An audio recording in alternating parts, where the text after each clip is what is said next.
Kartini banyak membahas soal perjuangan kaum perempuan untuk memperoleh kebebasan, persamaan di depan hukum, dan pendidikan yang layak. Perjuangannya dalam membebaskan kaum perempuan Indonesia tetap dikenang hingga saat ini. Setiap tanggal kelahiran kini diperingati sebagai Hari Kartini yang menyimbolkan kebangkitan perempuan Indonesia. Episode tayangan spesial Hari Kartini saat ini saya persembahkan untuk perempuan-perempuan Indonesia, perempuan yang terbiasa bangkit lagi, berjalan lagi, dan berjuang lagi. Saya Edriana Nurdin dalam episode Edriana Views.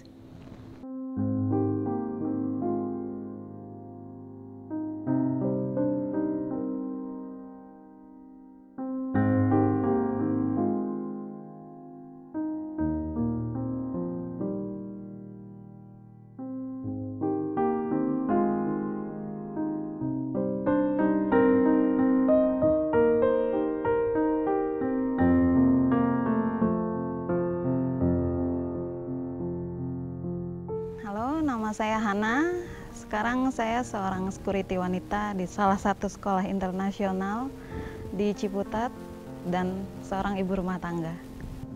Nama saya Sarita, saya sekarang bekerja di salah satu sekolah internasional di Jakarta dan juga seorang relawan di komunitas pelestarian permainan tradisional Indonesia dan juga sekarang lagi membangun usaha kecil-kecilan di bidang seni. Hi, my name is Hanaya and I'm a student at JMS. Nama saya Ana Sabahana Azmi atau biasa dipanggil dengan nama Ana. Saat ini saya tengah mengajar di Prodi Ilmu Politik, Fakultas Ilmu Sosial Ilmu Politik, UIN Syarif Hidayatullah Jakarta. Dan juga saat ini saya tengah belajar, mencoba untuk menyelesaikan studi doktoral saya di Politik UI Depok. Nama saya Vivi, sekarang saya adalah mahasiswa di salah satu perguruan tinggi di Jogja. Nama saya Sita Ari Purnami, sehari-hari saya selain aktif bekerja untuk isu perempuan juga bekerja sebagai Direktur HRD dari sebuah sekolah bernama Jakarta Multicultural School. Siapa Kartini di hidup kamu? Mama. Karena mama yang membuat saya seperti ini dan mama juga yang mengajari saya bagaimana caranya bekerja keras.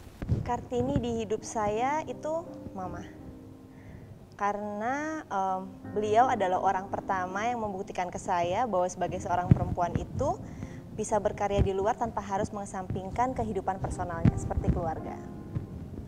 My Kartini would be my mom. She is such an inspiration to me, and growing up she never told me not to do anything. She always encouraged me to follow my dreams and do anything I wanted, and she never really discouraged me or told me that I couldn't do something. She always encouraged me, sometimes forced me to do something even though I didn't want to. Pertama tentunya ibu saya, dan kalau sudah bicara tentang ibu saya jadi agak melo ya. Tapi pokoknya to be honest, saya sangat bangga terhadap ibu saya karena dia adalah sosok yang paling istilahnya membawa influence ya, membawa pengaruh dalam hidup saya, kemandiriannya, terus kerja kerasnya, kemudian juga kasih sayangnya dan lainnya. Yang kedua ada sosok satu lagi yaitu ibu mertua saya, karena ibu mertua saya ini adalah panutan juga.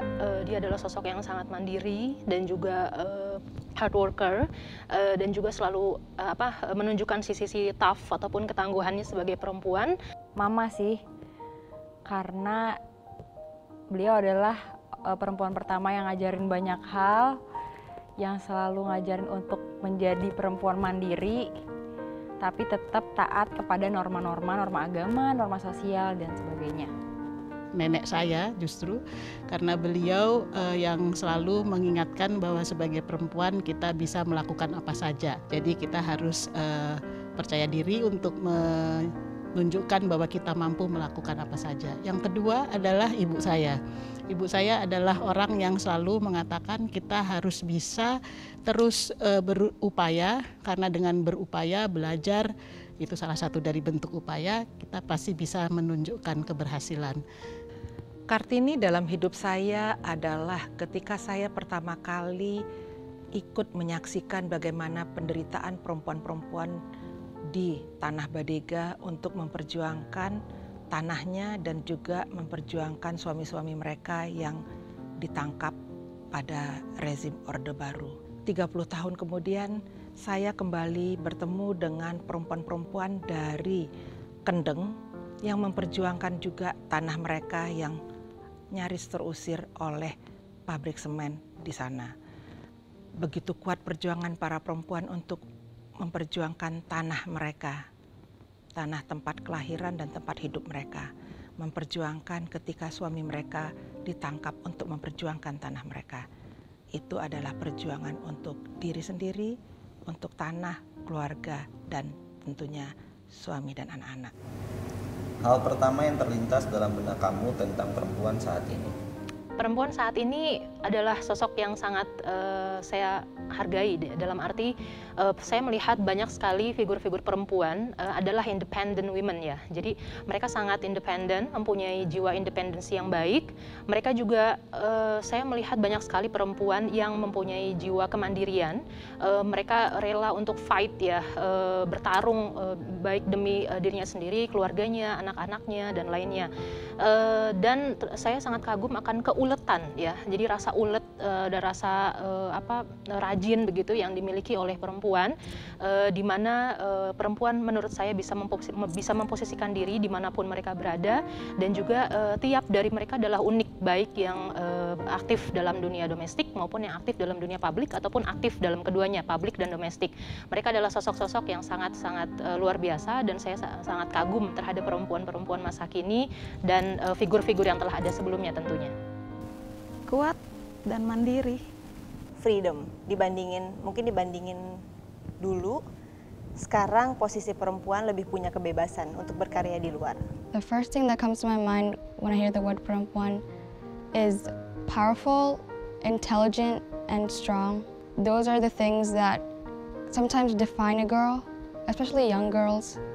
Perempuan sekarang itu hebat sih, karena banyak juga perempuan seusia aku yang beban hidupnya kayaknya udah banyak dan masih bisa berdiri kuat sampai sekarang di masa pandemi kayak gini. Itu sih hebat perempuan sekarang. Kalau tentang perempuan saat ini maupun saat lampau, mereka adalah sosok yang luar biasa karena perempuan itu bisa melakukan apa saja. Tetapi saat ini banyak situasi yang membuat perempuan tidak pada posisi untuk bisa mencapai yang luar biasa tersebut. Perempuan Indonesia saat ini masih menghadapi banyak sekali persoalan. Persoalan yang dihadapi tentunya masalah pendidikan masih tetap sama, walaupun dalam bentuk yang berbeda. Masalah kawin anak juga menjadi persoalan yang utama saat ini. Bagaimana perempuan-perempuan di bawah umur juga harus menghadapi kawin paksa. Kemudian masalah kesehatan perempuan, masalah ibu yang harus meninggal ketika melahirkan, masalah gizi buruk yang dihadapi oleh anak-anak Indonesia, dan tentunya juga adalah masalah kekerasan perempuan yang tentunya juga semakin tinggi ketika masa pandemi. Persoalan perempuan ketika masa Kartini dengan sekarang itu juga masih sama dalam bentuk yang berbeda. Saran terbaik yang pernah diberikan seorang perempuan? Itu menjadi diri sendiri, lakukan semuanya menurut kamu yang baik dan tidak merugikan orang lain dan selalu bermanfaat untuk orang lain. Itu dari mama juga dari teman-teman selalu bersyukur. Karena saran terbaik, seorang teman pernah berkata kepada saya tentang bahwa menjadi manusia itu harus melihat segala sesuatunya dari helikopter view. The best advice that a woman gave to me was to follow my dreams and to not be afraid, because you can't let fear stop you from doing the thing you love, and that just stuck with me for the rest of my life.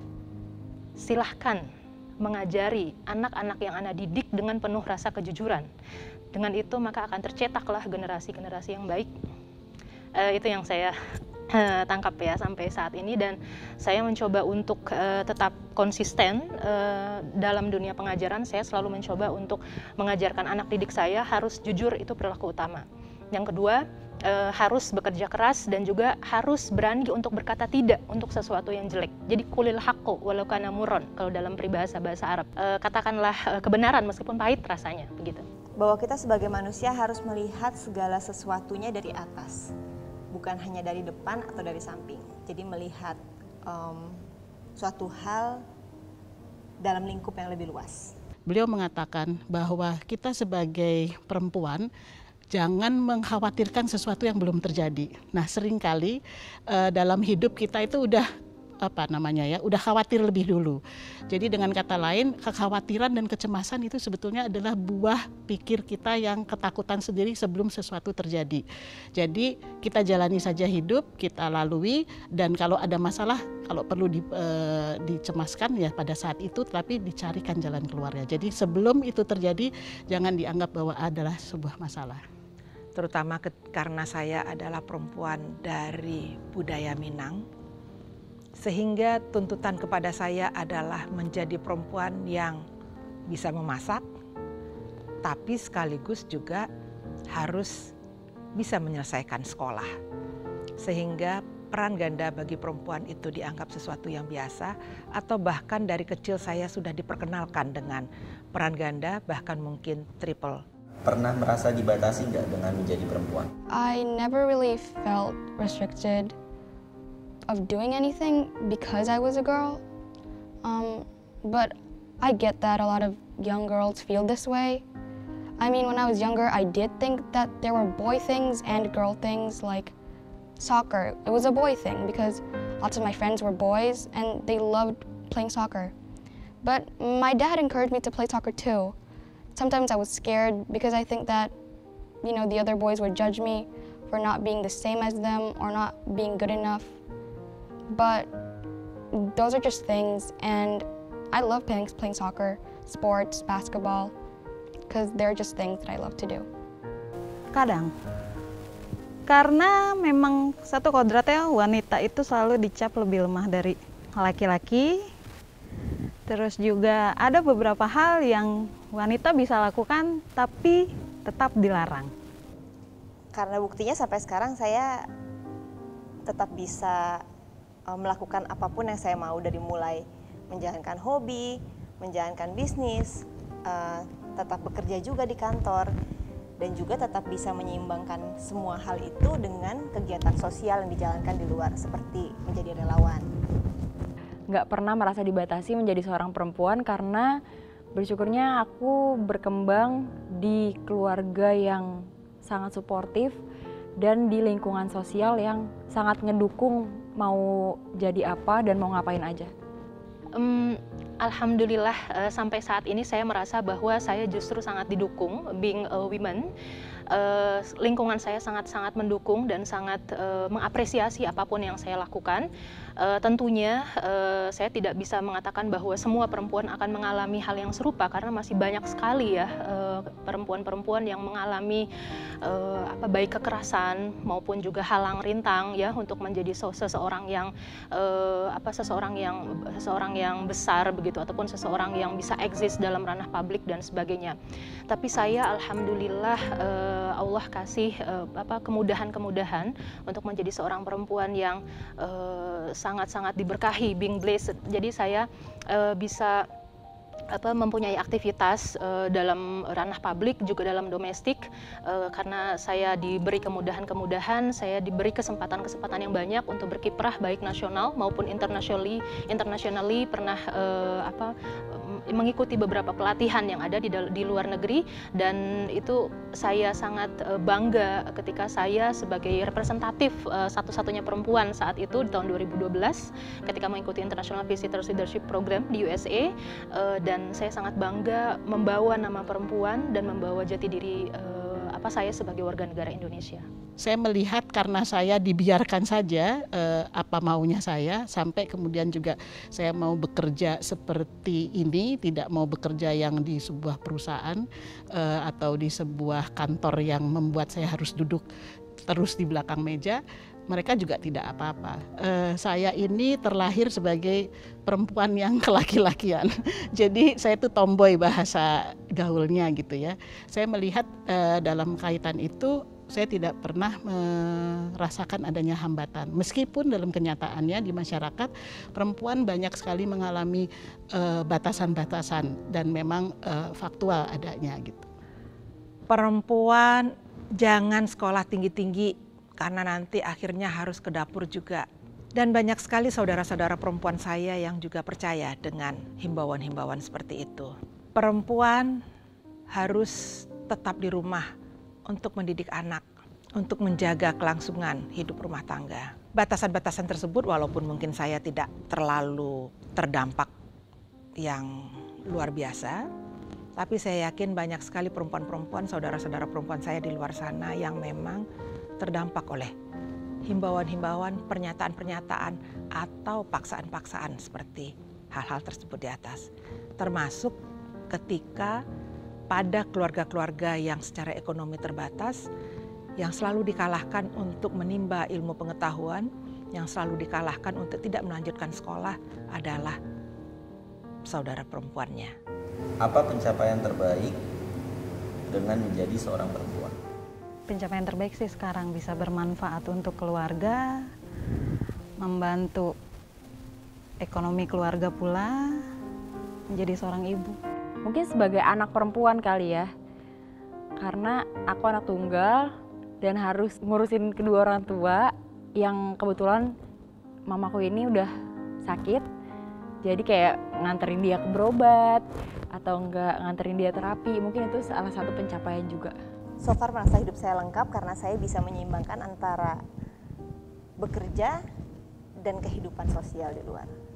You know, seeing like young girls from my school come up to me and saying that I was great, it made me feel really good about myself because I really showed that, you know, girls can do this too, and that's just a great thing. Perempuan ya, pendamping hidup yang kemudian selalu didukung dalam apapun, tidak dibatasi dan juga tidak mempunyai halang rintang dalam ranah pencapaian karir ataupun dalam konteks publik dan domestik tadi.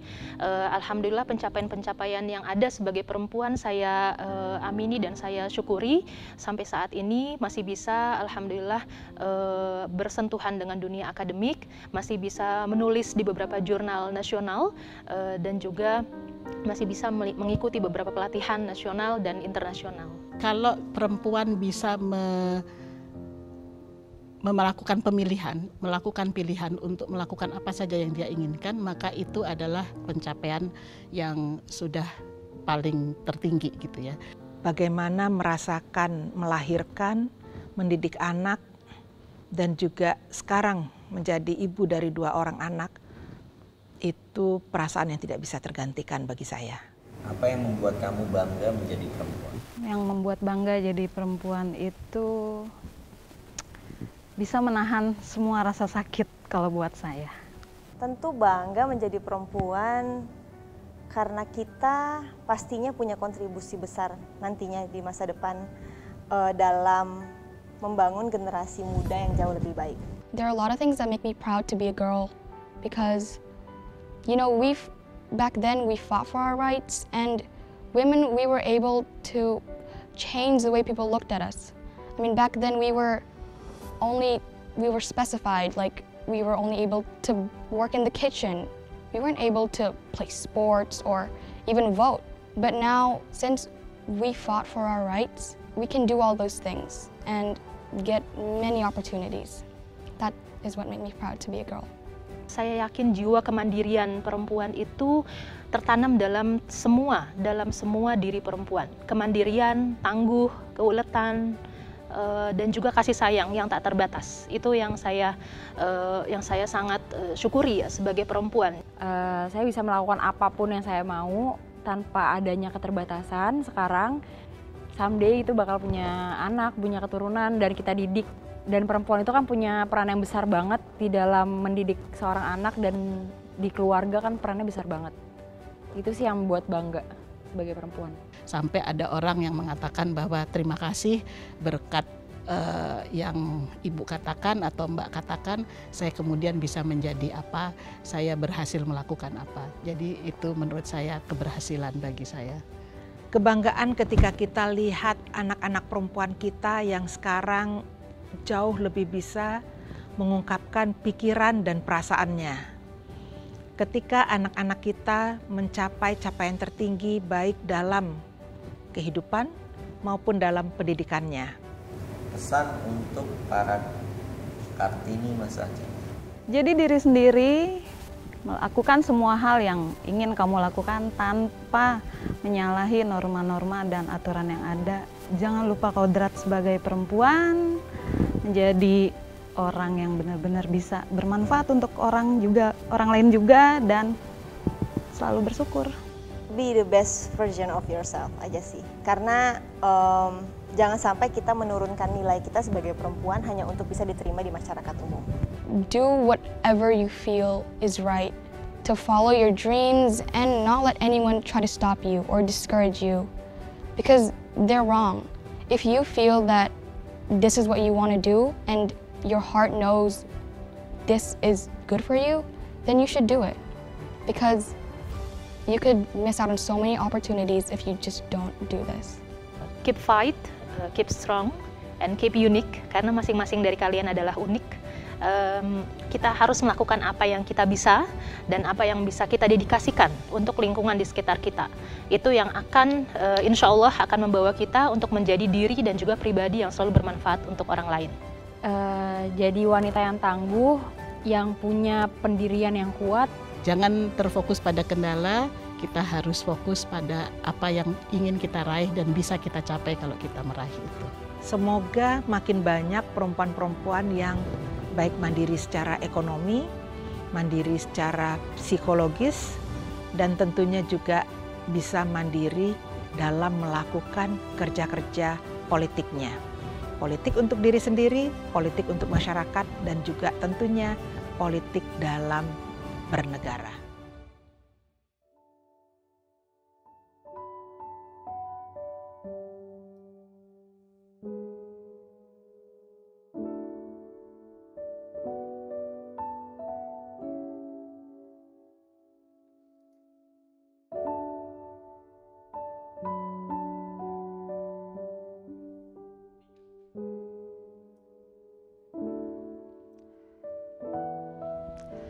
Tahun ini merupakan tahun kedua kita memperingati Hari Kartini di tengah pandemi COVID-19. Hingga hari ini telah begitu banyak perkembangan dan pencapaian positif untuk kesetaraan hak perempuan pada berbagai bidang termasuk bidang sosial, ekonomi, budaya, dan politik. Terlepas dari hal tersebut, meninggalnya R.A. Kartini pada 17 September tahun 1904 yang diduga mengalami preeklamsia, yaitu komplikasi kehamilan yang ditandai oleh tekanan darah tinggi tak lama setelah melahirkan anak tunggalnya. Masalah kematian ibu ketika melahirkan masih menjadi tantangan bagi perempuan Indonesia yang belum bisa terselesaikan dengan baik hingga sekarang. Dari data WHO tahun 2017 menunjukkan bahwa 75% kasus kematian ibu diakibatkan oleh pendarahan, infeksi, atau hipertensi saat kehamilan. 94% kematian ibu ketika melahirkan terjadi di negara berpenghasilan rendah dan menengah ke bawah. Pandemi COVID-19 telah mengganggu berbagai sendi kehidupan. Kesehatan reproduksi perempuan, terutama ibu hamil, menjadi salah satu yang terdampak. Data dari Badan Kependudukan dan Keluarga Berencana Nasional atau BKKBN, angka pada tahun 2018-2019, jumlah ibu meninggal karena melahirkan adalah 305 ibu per 100.000 ibu yang melahirkan. Jumlah kematian ibu pada saat pandemi 2020 menjadi berjumlah 4.400 kasus. Dibandingkan dengan tahun 2017 dan 2019, kasus pada tahun 2020 menunjukkan peningkatan jumlah angka kematian ibu ketika melahirkan yang signifikan. Women Research Institute mencatat angka kematian ibu di Indonesia disebabkan oleh faktor sosial, ekonomi, dan juga masalah budaya yang melanggengkan mitos-mitos di seputar masalah kehamilan dan melahirkan yang tidak memberi perhatian dan perlindungan khusus kepada perempuan hamil dan melahirkan. Beberapa rekomendasi atau langkah yang dapat dilakukan oleh pemerintah yaitu pertama, mengoptimalkan program dan kebijakan satu desa, satu polindes, dan satu bidan, dan juga meningkatkan pengalokasian anggaran untuk melengkapi polindes dengan listrik, air bersih, dan juga peralatan persalinan yang memadai. 3, memastikan terpenuhinya kebutuhan air bersih dan juga layak bagi rumah tangga yang kurang mampu. Dan juga diikuti dengan pendidikan gizi bagi ibu hamil dan ibu melahirkan. Berikutnya yaitu menjajaki peluang lain untuk bekerja sama program dan strategi lintas sektor di bidang kesehatan. Selamat hari lahir Raden Ajeng Kartini. Wabillahi taufiq wal hidayah. Wassalamualaikum warahmatullahi wabarakatuh.